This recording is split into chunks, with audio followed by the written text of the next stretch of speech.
Olá, estudantes do 9º ano, anos finais do ensino fundamental. Sejam bem-vindos a mais uma aula de História aqui no Centro de Mídias. Eu sou a professora Luíse Coutinho e estarei junto com vocês, estudantes e professores que sempre prestigiam o nosso trabalho aqui no Centro de Mídias, para essa aula que vai continuar o processo de aulas de retomada, porém, retomada de aulas já exibidas no Centro de Mídias do segundo bimestre.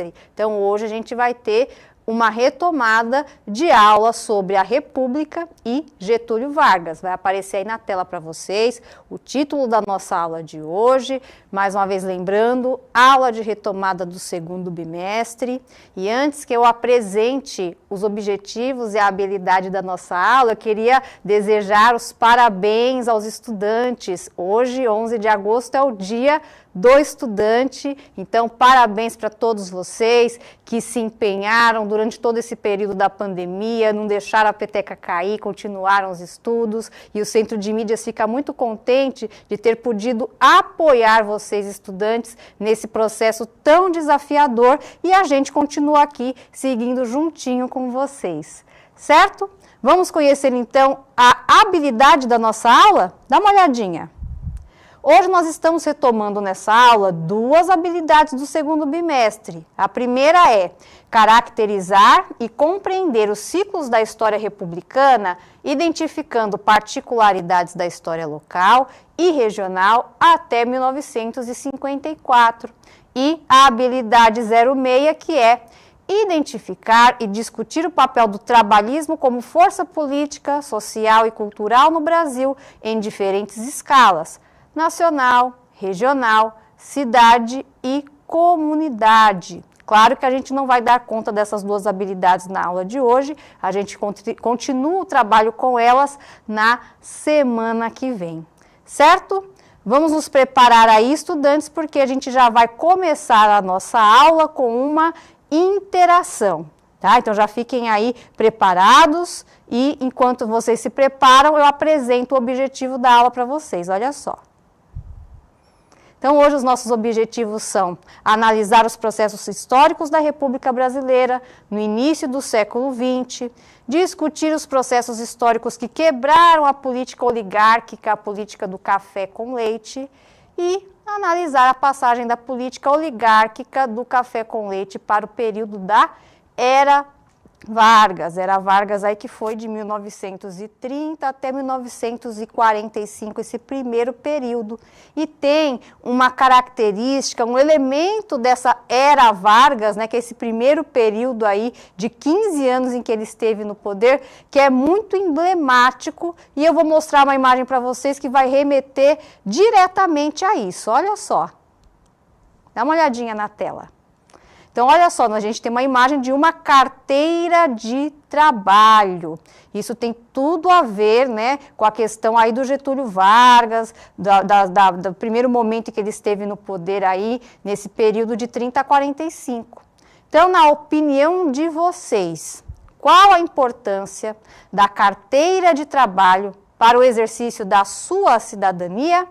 Eu vou dar 2 minutinhos para vocês e já já a gente volta.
Voltamos, muitas interações interessantes aqui no nosso chat. Vamos trazer algumas para compartilhar aí com vocês que estão assistindo a aula. A professora Maria disse que a carteira de trabalho coloca os nossos direitos como trabalhador. Já a estudante Pietra, lá da Escola Jeremias de Monte Alto, disse: para saber no que trabalhamos, né, ter uma profissão e ter segurança e direitos. Perfeito, Pietra. Olha só, o Isaac respondeu o seguinte: a carteira de trabalho garante os direitos do trabalhador como o seguro-desemprego. E o pessoal lá da escola Cidade Soinco 2, lá da Sul 1, quem trouxe a resposta foi a estudante Sofia Nicole. Ela disse o seguinte: a carteira de trabalho é importante para que os trabalhadores tenham os seus direitos. Algo parecido foi a resposta da Isabelle dos Santos. Gente, perfeito as respostas de vocês, é isso mesmo. Você ter um vínculo empregatício, ou seja, um emprego com carteira assinada, isso ratifica os direitos que você tem, né? Direito a férias, direito ao descanso semanal remunerado, direito a uma jornada de trabalho pré-estabelecida, ou seja, ter horário de entrada e horário de saída, uma jornada semanal que geralmente aí na maioria das profissões correspondem a 40 horas semanais, ou seja, 8 horas por dia. Tudo isso são direitos, são leis trabalhistas. Quando a gente não tem uma carteira assinada, ou seja, quando a gente não tem um emprego que tem esse vínculo formal, o empregador foi lá e registrou o funcionário, ele fica desprotegido, né? Ele fica sem a garantia desses direitos, tá? E vocês citaram vários direitos aí no nosso chat aí, né? E uma contribuição importante aqui, que os direitos foram conquistados após inúmeras lutas, né? Não faltam exemplos na história mundial e também na história do Brasil de luta por direitos. Uma delas, eu vou pensar uma rapidamente para a gente contextualizar aqui na nossa aula, que foi a greve de 1917, né? No Brasil, em vários setores, em vários estados brasileiros, tiveram aí greve, paralisações, justamente buscando direitos trabalhistas, né? Buscando proteção e reconhecimento para os trabalhadores. Eu pensei esse episódio porque ele está bem inserido nesse contexto antes da chegada do Getúlio Vargas ao poder, tá? Que é o período daquela chamada, né? A gente antigamente, os historiadores falavam lá república oligárquica, né? Mas comumente a gente conhece esse período aí até 1930 como a República do Café com Leite. Mas já vou explicar isso para vocês, certo? Antes da gente entrar nessa questão, vamos conhecer rapidamente aí o perfil e algumas características, né, do que foi o político, né, Getúlio Dornelles Vargas. Vai aparecer na tela para vocês, tá? Então, olha só, o Getúlio Vargas, ele foi um advogado, militar e político, nascido no Rio Grande do Sul. Ele governou o Brasil 2 vezes, totalizando aí cerca de 18 anos. Primeiro entre 1930 até 1945, depois de 1951 até 1954. E ele promoveu inúmeras alterações sociais e econômicas que transformaram o cenário político nessa fase da história da República Brasileira. Uma delas tem a ver com a interação que a gente fez agora há pouco, né? Uma das alterações econômicas que ele promoveu foi justamente a implementação das leis trabalhistas, tá? Então vamos conferir ali, voltando na nossa tela rapidamente. Claro que a gente não vai dar conta de explicar o que aconteceu em cada fase, mas a gente consegue dividir essa primeira fase entre 30 e 45 em 3 etapas: governo provisório, governo constitucional e Estado Novo. E aí lá na década de 50, quando ele retorna eleito, né, que tem esse detalhe também, essa primeira etapa aí de 30 a 45, Getúlio Vargas não foi eleito diretamente pelo povo. Então, é por isso que essa última fase a gente chama aí de governo democrático, popularmente. É mais uma forma de dividir, tá, pessoal, essa história, né, da era Vargas, os períodos em que ele governou, tá? Mas existem nuances, existem características ali que nem sempre vão dar uma característica exata do que foi a presença de Vargas no poder, né? A gente já pode tirar até pela primeira fase, né? Governo provisório. Provisório é algo que passa rápido, mas 15 anos no poder é rápido? Não. Então, a gente vê que ele ali, por meio de várias estratégias, ele foi se perpetuando no poder e depois conseguiu voltar aí lá na década de 50. Lembra que eu falei para vocês da questão da política do café com leite? Vamos entender um pouquinho melhor essa questão? A gente vai fazer uma leitura compartilhada. Eu leio daqui, vocês leem daí, beleza? Vamos começar? As eleições presidenciais na Primeira República foram caracterizadas pela chamada política do café com leite e pela hegemonia das oligarquias cafeeiras no poder. Nesse período, as oligarquias paulistas e mineiras acertavam entre si os candidatos para a presidência da República. No entanto, na sucessão do então presidente Washington Luiz, que governou o Brasil de 1926 até 1930, essa lógica foi rompida com a indicação do paulista Júlio Prestes, candidato governista, em vez do mineiro Antônio Carlos de Andrade. Isso gerou uma crise entre as oligarquias dos dois estados, que ocasionou a formação da Aliança Liberal, que lançou os candidatos Getúlio Vargas à presidência e o João Pessoa à vice-presidência em oposição a São Paulo. Tá, professora, vamos entender um pouquinho melhor, né? A professora falou política do café com leite, apareceu São Paulo, Minas. O que isso significava na prática? São Paulo, né, a região do Vale do Paraíba como um todo ali, que compreende São Paulo, um pedacinho do Rio de Janeiro, essa região era uma fortíssima produtora de café. E naquela época o Brasil tinha o café como pilar econômico, ou seja, o que sustentava o Brasil economicamente era o café para exportação. Mas tinha um outro setor ali dentro ali da agricultura que era bastante promissor também, bastante estruturante da nossa economia, que era a questão da criação de gado, tanto gado leiteiro como gado de corte. E isso se dava na região de Minas Gerais, ou seja, eram as duas atividades econômicas mais fortes que o Brasil tinha.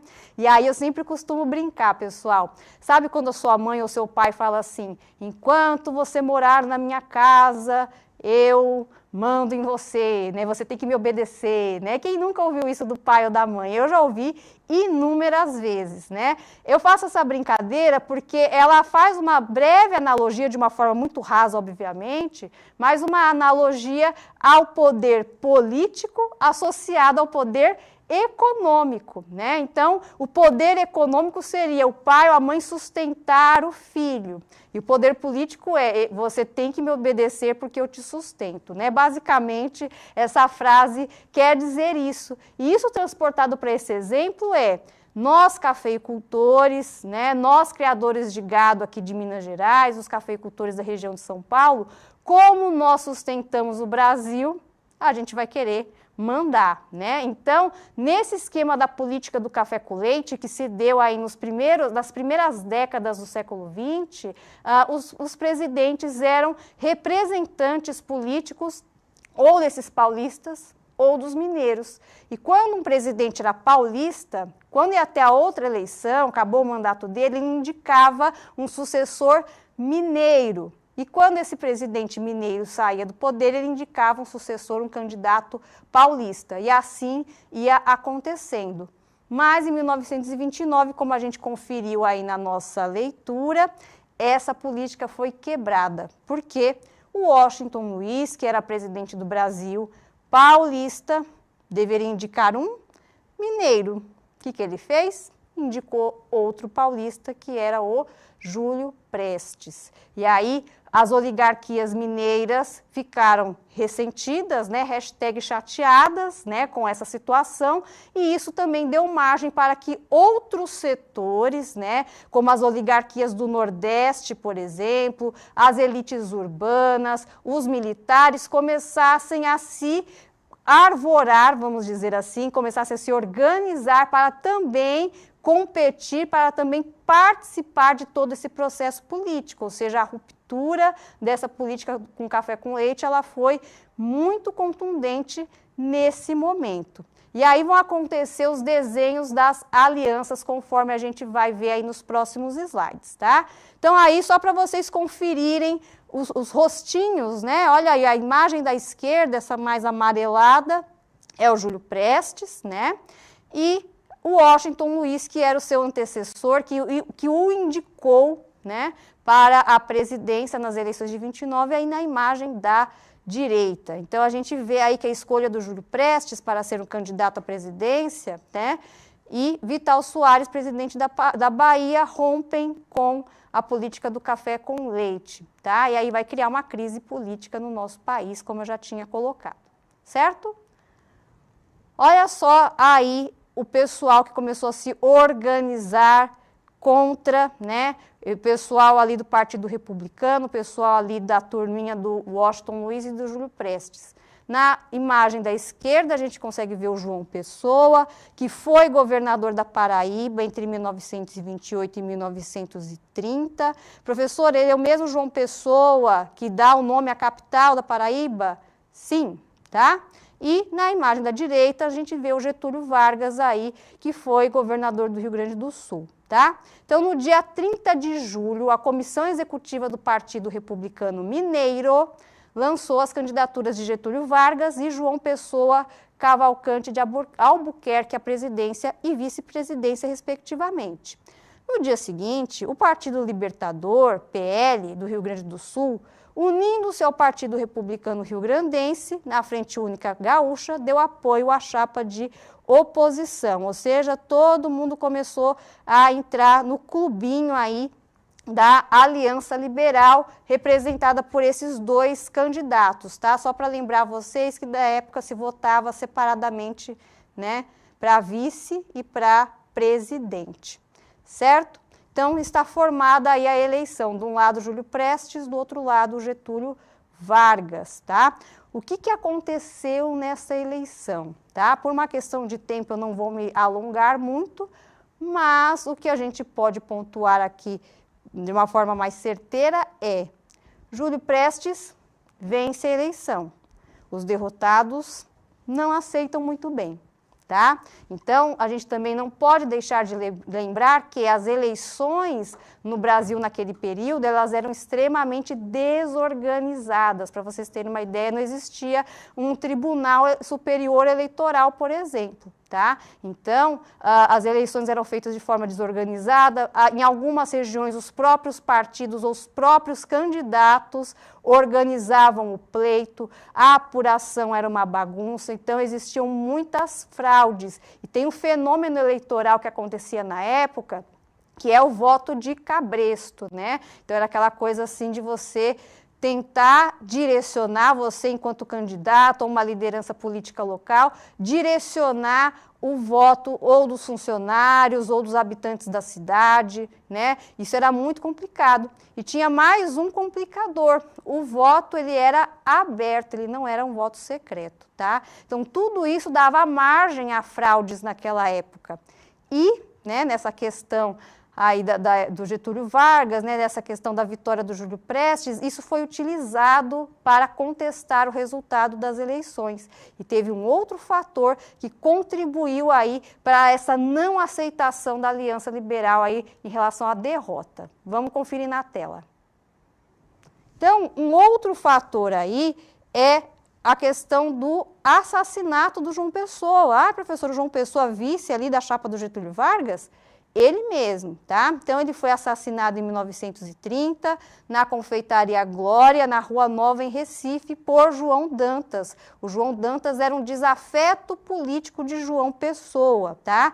E o João Pessoa foi morto enquanto ele ainda era governador.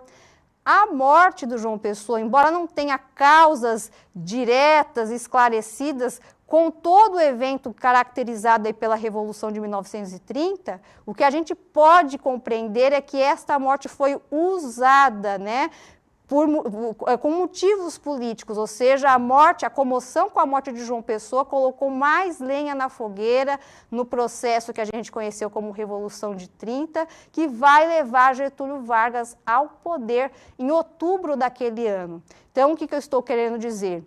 O Júlio Prestes ganhou, mas não levou, tá? Então, o período ali entre o início de 1930, a morte do João Pessoa até outubro de 1930, que é quando Getúlio Vargas chega ao poder efetivamente, foi um período de grande efervescência, grande confusão no cenário político brasileiro aí, e muitos grupos aderindo ao movimento de Getúlio Vargas. Um deles muito importante, os militares, tá? Então, com o apoio dos militares, né, Getúlio Vargas chega ao Rio de Janeiro. Tem até aquele caso, né, que os militares do Rio de Janeiro, que era a capital do Brasil na época, falam assim: Getúlio Vargas, pode vir que a gente está segurando a cadeira presidencial para você. Tá? Então, eu não vou me alongar também por uma questão de tempo, é uma aula de retomada, mas para que vocês compreendam melhor todo esse processo, eu vou deixar uma dica de vídeo para vocês, olha só. Pode pôr na tela? Então, nós temos essa animação nesse link sobre o período Vargas, e eu já aproveito para deixar uma atividade, uma sugestão de atividade complementar para vocês, que é produzir um mapa mental sobre a chegada de Getúlio Vargas ao poder, o período Vargas, esse primeiro de 30 a 45, ou se você não é muito bom no mapa mental, não tem problema, você pode também gravar um podcast de até 2 minutos sobre o período Vargas, certo? Legal, vou gostar de conhecer o resultado do trabalho de vocês. Quem fizer o mapa mental ou gravar o podcast, pode marcar eu no CMSP nas redes sociais, sempre chegam atividades de vocês, eu adoro, né, ficar sabendo, conhecer, compartilhar, eu amo ver a produção de vocês de verdade, vou ficar esperando, tá bom? Vamos encerrar a nossa aula então com uma atividade, essa vai estar fácil, hein, olha só. Escolham, estudantes, a alternativa correta. Eu vou ler cada afirmação para vocês, só uma delas está correta e vocês apontem a letra no nosso chat. Washington Luiz, presidente do Brasil de 26 a 1930, rompe com a política do café com leite ao indicar Júlio Prestes, presidente de São Paulo, como candidato. O candidato da vez seria o mineiro Antônio Carlos de Andrade. Essa é a alternativa A. Alternativa B. A vitória do candidato paulista nas eleições de 1930 fortaleceu a política do café com leite, pois o Partido Republicano Mineiro reconheceu a vitória dos republicanos. E a alternativa C é o assassinato do candidato a vice-presidente da Aliança Liberal, João Pessoa, acelerou o processo de posse do novo presidente da República do Brasil, o paulista Júlio Prestes. Eu vou dar 30 segundos para vocês. Já já a gente volta.